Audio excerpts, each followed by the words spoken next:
आज कोस्टल रोडची पाहणी तुम्ही स्वतः ग्राउंड झिरो करलाय आणि 4 सेक्टर 8 पर्यंतही पाणी करताय, काय नेमकं माहिती? नॉर्थ कोस्टल रोड हा एक अतिशय महानगरपालिकेचा महत्त्वाकांक्षी प्रोजेक्ट आहे। यामुळे संपूर्ण वेस्टर्न एक्सप्रेसवे हा डिकंजेस्ट होणार आहे। आपल्याला कल्पना आहे की यापूर्वीच आपण वरळी बांद्रा काम पूर्ण झालेलं आहे आणि आता बांद्रा वर्सोव्याचं काम देखील वेगानं होत आहे। त्याच्या पुढचा हा भाग आहे की जो पलीकडे दहिसर आणि भाईंदरपर्यंत जाईल, इकडे मडपर्यंत जाईल आणि एकूणच मुंबईच्या ट्रॅफिकपैकी 60% जो ट्रॅफिक आहे हा वेस्टर्न एक्सप्रेसवेवर त्या ठिकाणी जात असतो। आपण मेट्रोचं नेटवर्क केल्यामुळे त्याच्यामध्ये काही कमतरता निश्चितपणे आलेली आहे, पुढेही येणार आहे। पण त्याचसोबत मुंबईची लेंथ पाहता त्याला पॅरलल आणि सिग्नल फ्री रोड देणं हे अत्यंत गरजेचं होतं आणि म्हणून हा रस्ता हातात घेण्यात आलेला आहे। आता आपण ज्या ठिकाणी उभे आहोत हा बांद्रा वर्सोवा आणि वर्सोव्यापासून भाईंदर असा जे हे 2 रस्ते आहेत, या 2 रस्त्यांचा मिलाप या ठिकाणी होणार आहे। आपण पाहू शकतो हे सगळं मोठं काम आपल्याला जे दिसतं आहे हे या ठिकाणी बांद्रा वर्सोवा जी सी लिंक आहे त्या सी लिंकचं आता जिथे ट्रॅफिक इव्हॅक्युएट आपण करणार आहोत तो सगळा भाग आहे। इथेच हा दुसरा रस्ता देखील त्याला येऊन जुळतो आहे।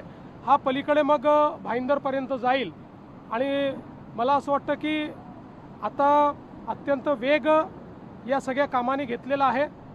आपण पाहू शकतो किती डिफिकल्ट काम आहे। आता आपण जर इथे लाटांची परिस्थिती बघितली, अशा लाटांमध्ये काम करणं अत्यंत कठीण आहे, पण तरी देखील वेगानं काम होतं आहे। सातत्याने त्याच्यातल्या ज्या अडचणी आहेत त्या आपण दूर केलेल्या आहेत। वेगवेगळ्या कोर्ट केसेस झाल्या त्या आपण जिंकलेलो आहोत, परमिशन्स वेगवेगळ्या घ्यायच्या होत्या त्या आपण मिळवलेल्या आहेत आणि आता हे काम वेगाने होईल आणि पुढच्या काळामध्ये मला असं वाटतं की 2-3 महिन्यामध्ये मॉन्सून संपल्यानंतर अत्यंत वेगानं हे काम होईल। प्रयत्न असा आहे की बांद्रा वर्सोवा मार्च 28 पर्यंत संपला पाहिजे आणि वर्सोव्यापासून भाईंदरपर्यंतचा जो आपले हे कनेक्टर्स आहेत सगळे वेगवेगळे हे सगळे डिसेंबर 28 पर्यंत संपले पाहिजेत। त्या दृष्टीनं हे सगळं काम चाललेलं आहे। मान्सून आता सुरू होतोय, मान्सूनच्या टप्प्यामध्ये कामाची रूपरेषा कशी असणार आहे तुम्ही आता सगळं? मॉन्सून ज्यावेळेस हेवी होईल त्यावेळेस समुद्राच्या आत काम करणं कठीण जाईल, पण त्या काळामध्ये कनेक्टर्सचं काम हे मात्र होऊ शकेल। त्यामुळे सगळं प्लॅनिंग करताना मॉन्सूनमध्ये काय करायचं आणि फेअर सीझनमध्ये काय करायचं या संदर्भातलेच सगळे आराखडे तयार केले आहेत आणि आम्ही सगळे त्याच्यावर पूर्णपणे नजर ठेवून आहोत। वॉर रूमच्या माध्यमातून सातत्याने त्याचं शेड्यूल काय होतं, शेड्यूल प्रमाणे चाललं आहे की नाही, शेड्यूलच्या मागे आहे तर का मागे आहेत, त्यात काय अडचणी आहेत त्या अडचणी आम्ही दूर करतो। त्या ठिकाणी शेड्यूल जे आहे त्याप्रमाणे ते काम झालं पाहिजे याकरता त्यांना यंत्रणा वाढवायला लावतो। असं सातत्याने प्रति दिवशी याचं मॉनिटरिंग चाललेलं आहे। सर, मोठ्या प्रमाणात खारफुटीची देखील कत्तल झालेली आहे। एक वेगळी चिंता जी आहे ती व्यक्त केली जाते, पण ही नुकसान भरपाई कशी भरली जाणार आहे? पहिल्यांदा तर आपण सगळ्यांनी लक्षात घेतलं पाहिजे, महाराष्ट्र एकमेव राज्य आहे, मुंबई आणि MMR रिजन हे एकमेव रिजन असं आहे देशामध्ये की ज्या ठिकाणी फॉरेस्ट सर्वे ऑफ इंडियामध्ये खारफुटीत वाढ झालेली आहे, मँग्रोव्जमध्ये वाढ झालेली आहे आणि याचं कारण महाराष्ट्र सरकारने सातत्याने मँग्रोव्ज प्लांटेशन हातामध्ये घेतलं, मँग्रोव्ज पार्क तयार केले, मँग्रोव्जचं जतन केलं आणि एवढंच नाही तर ज्यावेळेस अशा प्रकारच्या व्हायटल प्रोजेक्ट्स करता काही प्रमाणात आपल्याला मँग्रोव्ज शिफ्ट करावे लागतात, ते काढावे लागतात, तर त्याच्या बदल्यामध्ये अधिक प्रमाणात मँग्रोव्जचं प्लांटेशन आपण करत असतो। त्यामुळे कुठल्याही परिस्थितीत खारफुटीच्या संदर्भात मँग्रोव्जच्या संदर्भात कुठलंही कॉम्प्रोमाइज नाही, तर महाराष्ट्रामध्ये ते आम्ही वाढवतो आणि आता पुढचा सर्वे जेव्हा येईल त्याही वेळेस महाराष्ट्र नंबर 1च असेल। सर, काल तुम्ही भीमाशंकरच्या प्रकल्पाची देखील पाहणी केली होती, एकंदर तुम्ही कामाचं कौतुक देखील केलं होतं, ते कामाबद्दल काय? मुळामध्ये आपल्याला कल्पना आहे की आता पुढच्या वर्षी जुलैमध्ये कुंभ येणार आहे आणि या कुंभच्या निमित्ताने आपले जेवढे ज्योतिर्लिंग आहेत तिथे मोठ्या प्रमाणात लोक जातील आणि मग आपण बघितलं त्र्यंबकला तर कुंभच आहे, त्यामुळे त्र्यंबकेश्वराचं काम आपण चालू केलं आहे, घृष्णेश्वराचं काम आपण चालू केलं आहे, परळी वैजनाथचं काम आपण चालू केलं आहे भीमाशंकर अशी जागा आहे की ज्या ठिकाणी जागा कमी होती आणि त्या ठिकाणी काम करणं देखील कठीण होतं, कारण तिथे फॉरेस्ट आहे, तिथे बायोडायव्हर्सिटी आहे, तिथे वेस्टर्न घाट आहे, तिथे शेकरू जे आपलं राज्य हे प्राणी आहे त्याचं एक मोठं ती इकोसिस्टीम आहे. अशा याच्यातही अतिशय चांगल्या पद्धतीनं काम चाललेलं आहे.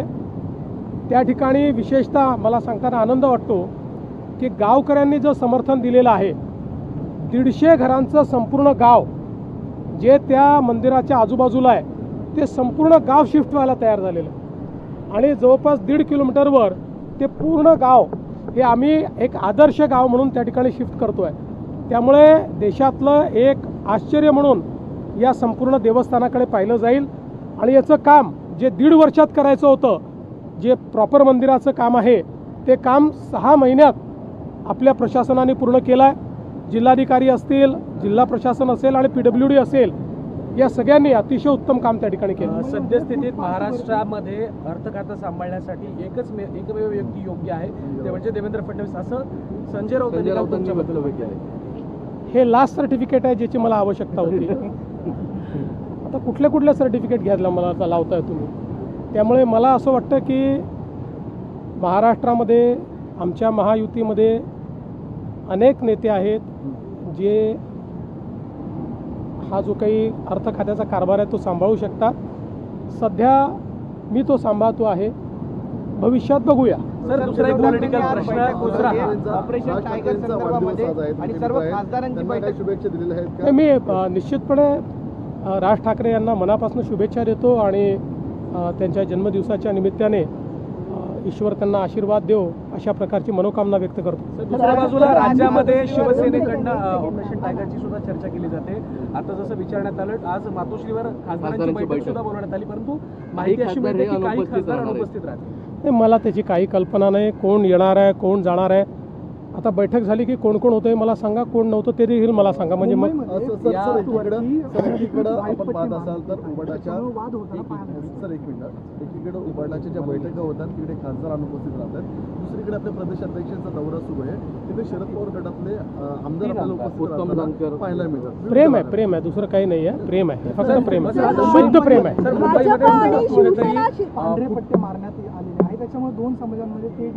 पहिल्यांदा तर मला असं वाटतं की कोणीही कुठल्याही समाजाला एकमेकासमोर उभं करणं हे योग्य नाही. समाजात तेढ निर्माण करणं हे देखील योग्य नाही.